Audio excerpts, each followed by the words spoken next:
বন্ধুরা, এই মাত্র পাওয়া সবচাইতে বড় খবর, চলুন ভিডিও স্ক্রিন থেকে দেখে আসি। দর্শক, আপনারা দেখতে পাচ্ছেন ডক্টর ইউনূসের পদত্যাগের জন্য এখানে কিন্তু ঝাড়ু মিছিল হচ্ছে, জুতা মিছিল হচ্ছে এবং সরাসরি এই সরকার অবৈধ সরকার, জনগণের ভাষা বুঝে না। আমি চুদামারি স্বাধীন দেশে, আমি চুদামারি উপদেষ্টা যাবো। সার্জিসের বাসায় 200 কোটি টাকা পাওয়া গিয়েছে, হাসপাতালের বাসায় 100 কোটি টাকা পাওয়া গিয়েছে। অবিশ্বাসের রাজনীতি শুরু করা হয়েছে। প্রধান উপদেষ্টা সহ সব উপদেষ্টাদের পদত্যাগের দাবিতে ঝাড়ু ও জুতা আন্দোলন করলো বিক্ষুব্ধ সাধারণ জনতা। দর্শক, আপনি ঠিকই শুনছেন, চলুন বিস্তারিত জেনে নেওয়া যাক। নতুন সরকার গঠনের পরপরই নিত্যপণ্যের দাম বিপুল হারে বেড়ে যাওয়াতে বিপাকে পড়ে গেছেন বাংলাদেশের নিম্ন আয়ের সাধারণ জনগণ। তাদের দাবি, আগের সরকার থাকাকালীন নিত্যপণ্যের দাম বেশি থাকার কারণে আমরা নতুন করে এদেশকে আবার স্বাধীন করেছে, যাতে আমরা দুমুঠো ডাল ভাত খেয়ে বাঁচতে পারি। কিন্তু এই সরকার সেটা করতে পারেনি।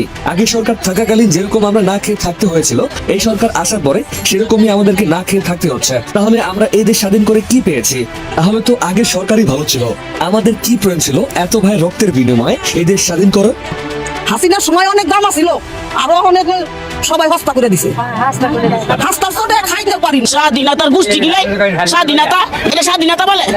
50 টাকা জিনিস 100 টাকা হয়েছে, 20 টাকা জিনিস 40 টাকা হয়েছে, এটা কি স্বাধীনতা বলে? হ্যাঁ, আগের থেকে বেশি চলতেছে। কেন চাউলের দাম ঊর্ধ্বগতি, তেলের দাম ঊর্ধ্বগতি, সবজি কিনতে পারি না? স্বৈরাচার মুক্ত করে কি পেয়েছি ডাক্তার ইউনূস সাহেবের কাছে জানতে চাই। এদিকে এক বিক্ষুব্ধ নারী বলেন, আমি জুতো মারি এই স্বাধীন দেশকে, আমি জুতা মারি এই উপদেষ্টাদের। আমি চুদামারি স্বাধীন দেশে, আমি চুদামারি উপদেষ্টা যাবো। নিয়ম যোগ্যতা নাই, নাহি নাই কি কথা আছে না?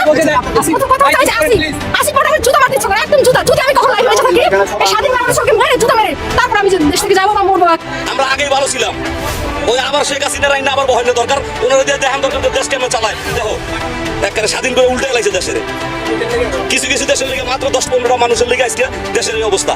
আগেই ভালো ছিলাম, আগে সব জিনিসের দাম কমা ছিল, এখন সব জিনিসের দাম বাড়তি। একেবারে দেশ স্বাধীন করে কি করছে? মানুষের কষ্ট আরো বাড়াই দিছে। দুমূল্যের জিনিসের দামের কমাই দেন, উনি কি নির্বাচন দিব? উনি নির্বাচন কি দিব? ওনারা পঞ্চায়েত সমিতি চালাইতে, উনি সমিতি চালাইতে পারবো, উনি কি বাজার চালাইতে পারবো? 50 বার টাকাটা গুনছি যে মিলাইতে পারবো কিনা তরকারি, 50 বার গুনছি আর কিনছি।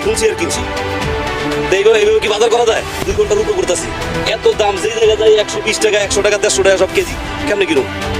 কয় টাকা কাম করবো, কয় টাকা খাইবো মানুষ? এত দাম হইলে। বন্ধুরা, এরকম আরো নিত্য নতুন আপডেট খবর পেতে আমাদের ইউটিউব চ্যানেলটি সাবস্ক্রাইব করে আমাদের সাথেই থাকবেন। ধন্যবাদ।